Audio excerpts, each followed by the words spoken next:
Hello ചേട്ടാ പുതിയ ദിവസമാണ് ഇന്ന് അധികം ചെന്നൈ നമ്മളെ SLC 2026 ഓണം എക്സാമിൽ ഇംഗ്ലീഷിൻ്റെ എക്സാം കഴിഞ്ഞിട്ടുണ്ട്. അപ്പോൾ അതിൻ്റെ ഒരു റിവ്യൂ കാര്യങ്ങളൊക്കെ പറയാൻ വേണ്ടിയിട്ടാണ് നമ്മൾ ഇന്ന് വന്നിട്ടുള്ളത്. അപ്പോൾ അതിന് മുമ്പ് നമ്മളൊരു വാട്സപ്പ് ചാനലുണ്ട്. ഇതുപോലത്തെ ഓണം എക്സാം 20-ാം തീയതി വരെ SLC ഓണം എക്സാമിന് ഈ ഒരു വാട്സപ്പ് ചാനലിൽ ഞാൻ പ്രഡിക്ഷൻ ക്വസ്റ്റ്യൻസും കാര്യങ്ങളൊക്കെ അപ്ലോഡ് ചെയ്യും. അപ്പോൾ നിങ്ങൾക്ക് പിന്നെ ഇതുപോലത്തെ ക്വസ്റ്റ്യൻസ് ഒക്കെ വേണമെങ്കിൽ ഈ ഒരു വാട്സപ്പ് ചാനൽ ജോയിൻ ചെയ്യുക. എൻ്റെ ഇൻസ്റ്റാഗ്രാം സ്റ്റോറിയിൽ ലിങ്ക് ഉണ്ടാവും. അപ്പോൾ അതിലൊന്ന് ജോയിൻ ചെയ്ത് നോക്കിയാൽ അപ്പോൾ പിന്നെ നിങ്ങൾക്ക് കിട്ടുകയെന്ന് വെച്ചാൽ ചെറിയൊരു ഷോർട്ട് വീഡിയോസ് ഉണ്ടാവും. എന്നുവെച്ചാൽ ഇപ്പോൾ xylem, Eduport, MS solutions, exam winner, ഇങ്ങനെ 3-4 പ്ലാറ്റ്ഫോംസിൽ ഇടുന്ന ചെറിയ വീഡിയോസ് ഉണ്ടാവില്ല, 10-30 മിനിറ്റിനുള്ളിലുള്ള ഒരു വീഡിയോസൊക്കെ, ലൈവ് അല്ലാണ്ടുള്ള വീഡിയോസൊക്കെ ഞാൻ നിങ്ങൾക്ക് ലിങ്ക് അയച്ചു തരുന്നതായിരിക്കും. നല്ലോണം ഉപകാരപ്പെടുന്നത് ഞാൻ കേട്ട് നോക്കി ഉപകാരപ്പെട്ടിട്ടുണ്ടെങ്കിൽ നിങ്ങൾക്ക് അയച്ചു തരുന്നതായിരിക്കും. അങ്ങനത്തെ ലിങ്കൊക്കെ നിങ്ങൾക്ക് കിട്ടുന്നതായിരിക്കും. ഓരോ ചാപ്റ്ററും നല്ലോണം ഉപകാരപ്പെടും. അപ്പോൾ അങ്ങനത്തെ ഒക്കെ വരുന്നതാണ്. ഏകദേശം 56 ഫോളോവേഴ്സാണ് ഇപ്പോൾ ഉള്ളത്. നിങ്ങൾ എന്തായാലും ഫോളോ ചെയ്യുക. 56 നമുക്ക് 100-ലേക്കും 1000-ലേക്കും ഒക്കെ എത്തിക്കാൻ പറ്റും. അപ്പോൾ നമുക്ക് വിഷയത്തിൽ കാണാം. അപ്പോൾ എക്സാം പേപ്പർ വരുന്ന ഇതാണ്. അപ്പോൾ ഞാനിപ്പോൾ പ്രെഡിക്റ്റ് ചെയ്ത ക്വസ്റ്റ്യൻസ് വന്നിട്ടുണ്ടായിരുന്നു വാട്സപ്പ് ചാനലിൽ.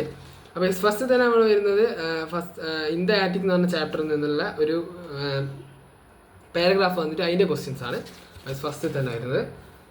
അതാണ് ആദ്യം തന്നെ വരുന്നത്. ഏകദേശം 5 ക്വസ്റ്റ്യൻ അതിൽ നിന്നാണ് വരുന്നത്. പിന്നെ ബാക്കി 4 ക്വസ്റ്റ്യൻ നമ്മളെ ഫ്രണ്ട്സ് റോമൻസ് കൺട്രിമാൻ എന്ന് പറഞ്ഞ പോയത്ത് നിന്നാണ് വരുന്നത്.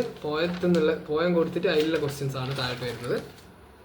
പിന്നെ വന്നിട്ടുള്ളത് അപ്രിസിയേഷൻ വന്നിട്ടുണ്ട്. ഫ്രണ്ട്സ് റോമൻ കൺട്രിമാൻ എന്ന് പറഞ്ഞ ചാപ്റ്ററിൻ്റെ പോയത്തിൻ്റെ അപ്രിസിയേഷൻ വന്നിട്ടുണ്ട്. പിന്നെ പാരഗ്രാഫ് റൈറ്റിംഗ് വന്നിട്ടുണ്ട്. 2 മാർക്ക് ആൻ്റണിൻ്റെയും പിന്നെ മാർട്ടിൻ ലൂതർ കിങ്ങിൻ്റെയും 2 സ്പീച്ച് കൊടുത്തിട്ട് അത് രണ്ടും ഒന്ന് പാരഗ്രാഫ് എഴുതാൻ, കമ്പയർ ചെയ്തിട്ട് പാരഗ്രാഫ് എഴുതാനാണ് വാർച്ചുള്ളത്. അത് B ക്വസ്റ്റ്യൻ ആണ്. പിന്നെ വന്നിട്ടുള്ളത് ഫിഫ വേൾഡ് കപ്പിൽ ജപ്പാൻ്റെ ഒരു കാര്യം വന്നിട്ടുണ്ട്. 2018 ഫിഫ എന്നാണ് ഇത് കാണിക്കുന്നത്. 2026 അല്ലേ അറിഞ്ഞൂടായ്സ്, 2018 ഫിഫ എന്നാണ് കാണിക്കുന്നത്. അതിൽ ഫിഫ വേൾഡ് കപ്പിൻ്റെ ഈ ജപ്പാൻ കൾച്ചറിനെ പറ്റി ചോദിക്കുന്നുണ്ട്. ആ ഒരു പാരഗ്രാഫ് വന്നിട്ട് അതിലും ഒരു 4 ക്വസ്റ്റ്യൻ വരുന്നുണ്ട്. അതിനെ പറ്റിയും ചോദിക്കുന്നുണ്ട്. അപ്പോൾ നിങ്ങളൊന്ന് പേപ്പർ എടുത്ത് നോക്കിയാൽ തരും.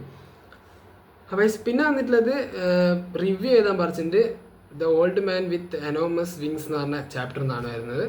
അപ്പോൾ അത് കഴിഞ്ഞ് പിന്നെ റൈറ്റപ്പ് വരുന്നുണ്ട്. റൈറ്റപ്പ് 2 ചാപ്റ്റർ, ഇൻ ദ ആറ്റിക്കും ഓൾഡ് മാൻ വിത്ത് എനോമസ് വിങ്സും നമ്മളെ കൈൻഡ്നസ് സസ്റ്റെയിൻസ് ക്രൂവൽറ്റി ഡിസ്ട്രോയ്സ് എന്ന് പറഞ്ഞ ആ ഒരു ഇതുമായിട്ട് ബന്ധപ്പെട്ട റൈറ്റപ്പാണ് എഴുതാൻ പറഞ്ഞത്, ആ ഒരു വിഷയമായിട്ട് ബന്ധപ്പെട്ട. പിന്നെ കാറ്റ് സ്കെച്ച് എലിസൻ്റെ വന്നിട്ടുണ്ട്. പിന്നെ സ്ക്രിപ്റ്റ് ഓഫ് സ്പീച്ച് എഴുതാൻ പറഞ്ഞിട്ടുണ്ട്. ശ്രീകാന്ത് ബോല എന്ന് പറഞ്ഞ ആ breaking barriers I will fly എന്ന് പറഞ്ഞ ചാപ്റ്റർ. പിന്നെ ഇമെയിൽ വന്നിട്ടുണ്ട്. ഡിസ്ട്രിക്ട് കളക്ടറിനെ അയക്കുന്ന ഒരു നാട്ടിൽ നിന്ന് ഡിസ്ട്രിക്ട് കളക്ടറിനെ അയക്കുന്ന രീതിയിലായിട്ട്. ഏത് നാട്ടിൽ വെച്ചാൽ നമ്മളെ the old man with enormous വിങ്സിൽ ആ ഒരു ക്രൂവാലിറ്റീനെ പറ്റിയിട്ട് ഡിസ്ട്രിക്ട് കളക്ടറിന് ഇമെയിൽ അയക്കുന്ന രീതിയിലാണ്. പിന്നെ ഒരു ന്യൂസ് റിപ്പോർട്ട് വന്നിട്ടുണ്ട് ഓപ്പറേഷൻ തൂഫാനെ പറ്റിയിട്ട് പറയാൻ വേണ്ടിയിട്ട്. അപ്പോൾ കേരളത്തിൽ നടക്കുന്ന. പിന്നെ ഒരു പ്രൊഡക്റ്റ് ഡിസ്ക്രിപ്ഷൻ വന്നിട്ടുണ്ട്. അപ്പോൾ അത് ഞാൻ പഠിച്ചിട്ടൊന്നും ഉണ്ടായിരുന്നില്ല. എനിക്കറിയുന്ന പോലെ ഒരു കോമൺ സെൻസ് വെച്ചിട്ട് എഴുതിയെന്നുള്ളൂ. അപ്പോൾ അങ്ങനെ എഴുതിയാലും മതി, മാർക്ക് കിട്ടായിരിക്കും. 4 മാർക്കിനാണ് ആ ഒരു ക്വസ്റ്റ്യൻ വന്നിട്ടുള്ളത്. പിന്നെ ടിങ്കിൾ കാനയുടെ ബയോഗ്രാഫിക്കൽ സ്കെച്ച് അഥവാ പ്രൊഫൈൽ വന്നിട്ടുണ്ട്. ഇതൊക്കെയാണ് വന്നിട്ടുള്ളത്. പിന്നെ ഒരു ഇവൻ്റ് ഇൻവിറ്റേഷൻ വന്നിട്ടുണ്ട്. ഇങ്ങനത്തെ കുറച്ച് ക്വസ്റ്റ്യൻസ് ആണ്. പിന്നെ ഗ്രാമർ ടൈപ്പ് ക്വസ്റ്റ്യൻസ് ആണ് വന്നിട്ടുള്ളത് കുറേയെല്ലാം. എല്ലാം കൂടി നോക്കുമ്പോൾ കുഴപ്പമില്ലാത്തൊരു എക്സാം ആയിരുന്നു. നിങ്ങൾക്ക് എങ്ങനെ ഉണ്ടായിരുന്നു എന്തായാലും ഈ ഒരു വീഡിയോ താഴെ കമൻറ്റ് ചെയ്യുക. എൻ്റെ കഴിഞ്ഞ വീഡിയോ നിങ്ങൾ കണ്ടിട്ടുണ്ടാവും, കെമിസ്ട്രീൻ്റെ എക്സാം. ഈ ഒരു കെമിസ്ട്രീൻ്റെ എക്സാമിൻ്റെ വീഡിയോ MS സൊല്യൂഷൻ്റെ കമ്മ്യൂണിറ്റി ഗ്രൂപ്പിലൊക്കെ ഷെയർ ആയിട്ടുണ്ടായിരുന്നു. നല്ല സന്തോഷമുണ്ട്. MS സൊല്യൂഷന് പ്രത്യേക താങ്ക്സ് പറയുന്നു. അപ്പോൾ കമ്മ്യൂണിറ്റിയിലൊക്കെ ഷെയർ ആക്കിയതുകൊണ്ട് അതുകൊണ്ട് തന്നെ ആ വീഡിയോയുടെ റീച്ച് കുറച്ചും കൂടി കൂടിയിട്ടുണ്ടായിരുന്നു. പിന്നെ ആ സ്റ്റോറിയൊക്കെ ഇട്ടിട്ടുണ്ടായിരുന്നു. നിങ്ങൾക്ക് ഈ ഒരു വീഡിയോ ഇഷ്ടപ്പെട്ട ചാനൽ സബ്സ്ക്രൈബ് ചെയ്യുക. നിങ്ങൾക്ക് ഇതുപോലത്തെ കൂടുതൽ കണ്ടൻസ് കിട്ടുന്നതായിരിക്കും. എൻ്റെ ഇൻസ്റ്റാഗ്രാമിൽ ഫോളോ ചെയ്തിട്ടുണ്ടെങ്കിൽ കൂടുതൽ കണ്ടൻസ് കിട്ടുന്നതായിരിക്കും. നിങ്ങൾക്ക് എൻ്റെ ഓരോ പ്രഡിക്ഷൻ ക്വസ്റ്റ്യൻസ് അല്ലെങ്കിൽ പഠിക്കാനുള്ള കുറച്ച് ട്രിക്സും കാര്യങ്ങളൊക്കെ ഞാൻ അതിൽ അപ്ലോഡ് ചെയ്യുന്നുണ്ട്. അപ്പോൾ ഇൻസ്റ്റയിൽ ഫോളോ ചെയ്യുക. പിന്നെ ഇൻസ്റ്റയിൽ നമ്മളെ വാട്സപ്പ് ചാനലിലെ ലിങ്ക് മറക്കണ്ട. സ്റ്റോറി എടുത്ത് നോക്കി വാട്സപ്പ് ചാനലിൻ്റെ ലിങ്ക് കിട്ടും. ഇൻസ്റ്റയിലെ ഒരു ഇത് തന്നെയാണ് SAVLOGY.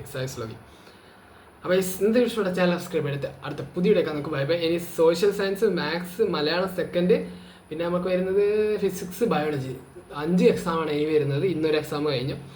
ഇനി 5 എക്സാം കഴിഞ്ഞാൽ നമ്മൾ ഓണപ്പരീക്ഷ ഏകദേശം 50% of 10th grade is over. 15 15%, 15.